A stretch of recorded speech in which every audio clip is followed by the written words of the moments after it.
चलिए हम वीडियो को उसी क्रम में बताते हैं जहाँ से हमने छोड़ा हुआ था। उसी क्रम को, उसी लाइनों को आगे से पढ़ना शुरू करते हैं। तो देखिए परशुराम जी क्या कह रहे हैं।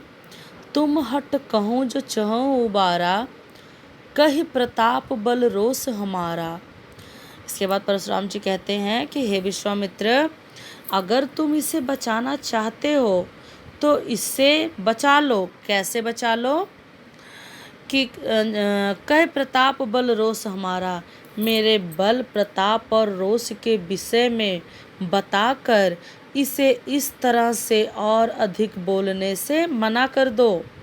इस तरह और अधिक बोलने से आप इसे रोक लीजिए।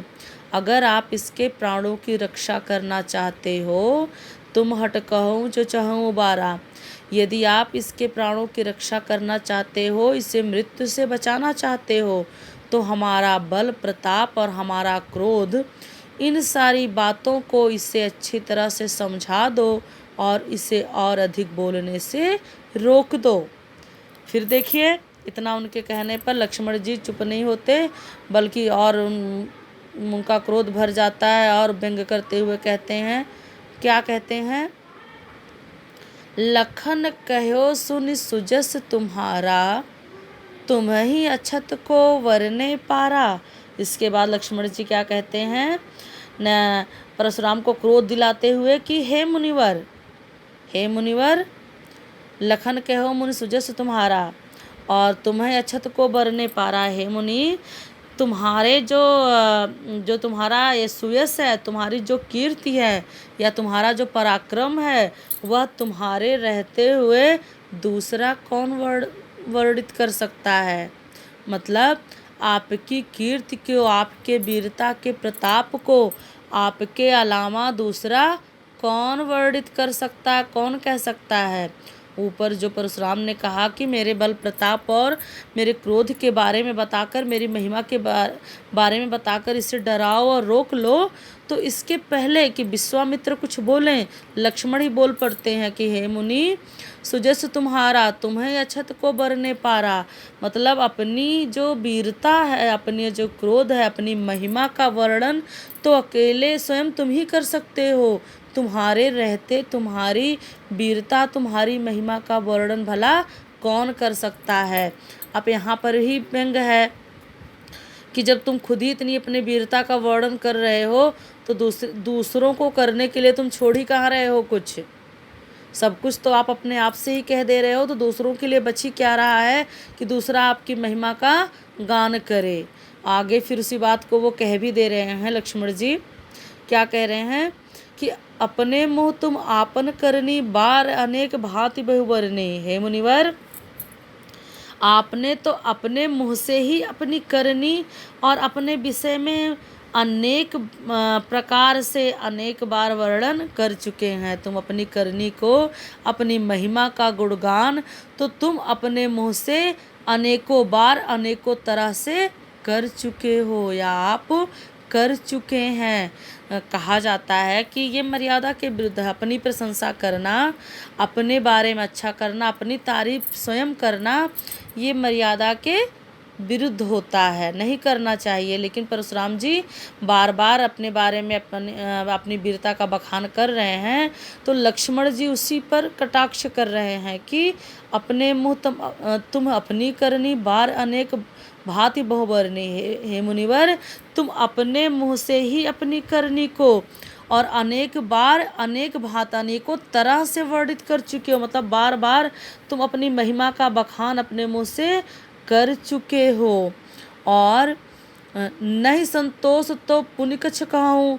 अगर इसके बाद भी आपको संतोष नहीं है, मतलब अभी आप संतुष्ट नहीं हुए हो, आपको लग रहा है कि जितना आपने अपनी वीरता का बखान किया है वो कुछ कम है, तो जो कुछ बचा है वो भी कह लो। नहीं संतोष तो पुण्य कुछ कहो। पुण्य मतलब पुनः दोबारा। अगर आपको फिर भी संतुष्टि नहीं है इतना अपनी महिमा का बखान करने के बाद, तो जो बचा है वो भी कर लीजिए, अपने मन को तसल्ली दे दीजिए। यहाँ भी एकदम कटाक्ष कर रहे हैं, परशुराम को क्रोध दिला रहे हैं और कह रहे हैं कि जो कुछ बचा है वो भी आप कह दीजिए। मतलब आपको अफसोस न रहे, आपको इस बात का कोई दुख ना हो कि आपने अपने बारे में पूरा नहीं बताया। और जन ऋष रो कि दुसह दुख सहूँ, मैं जो हूँ अपने क्रोध को रोक करके ये असहाय दुख को सहन करके मैं सह लूँगा। लेकिन आप जो है इस तरह का मतलब अपनी आप की जो महिमा है उसके वर्णन में कोई कमी रह जाए, इस तरह से उस अपने क्रोध को रोक कर इस दुख को सहन मत कीजिए।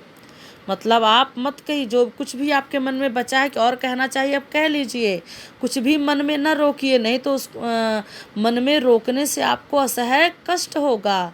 तो मैं तो अपने क्रोध को रोक कर जो आप कहोगे उसको सुन लूँगा, सह लूँगा, लेकिन आप कह डालिए। तो इस तरह से भी लक्ष्मण जी परशुराम पर व्यंग्य ही कर रहे हैं, कटाक्ष कर रहे हैं, उन्हें और क्रोध दिला रहे हैं। और फिर आगे क्या कह रहे हैं कि वीर व्रति तुम धीर अक्षोभा, गारी देत न पावत शोभा। हे मुनिवर, आप तो वीरता का व्रत धारण करने वाले हो, धैर्यवान और क्षोभ से रहित हो। कहते हैं कि जो ऋषि मुनि होते हैं धीर गंभीर होते हैं, और जो वीर पुरुष होते हैं वो भी अपनी वीरता का बखान खुद नहीं करते। तो आप तो एक वीर पुरुष और मुनि दोनों हो। तो इस तरह से गारी देत न पावत शोभा, इस तरह से आपको गाली देना, क्रोध करना, दूसरों को भला बुरा कहना आपको शोभा नहीं देता। मतलब आप जो कर रहे हो वो सही नहीं है।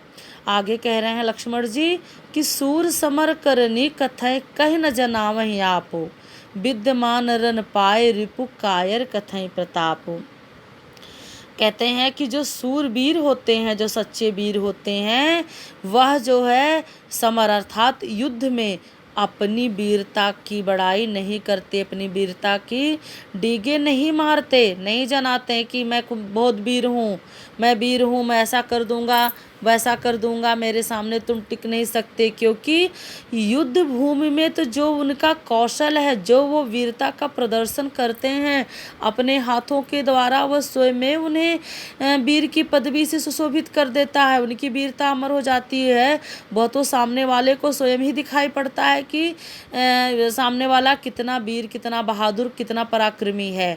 तो ये जो सूरवीर हैं जब समर में आ जाते हैं, युद्ध मैदान में खड़े होते हैं, तो वह युद्ध करते हैं, न कि अपनी वीरता की डीग हाँकते हैं, अपने आप को वीर सिद्ध करने का प्रयास करते हैं।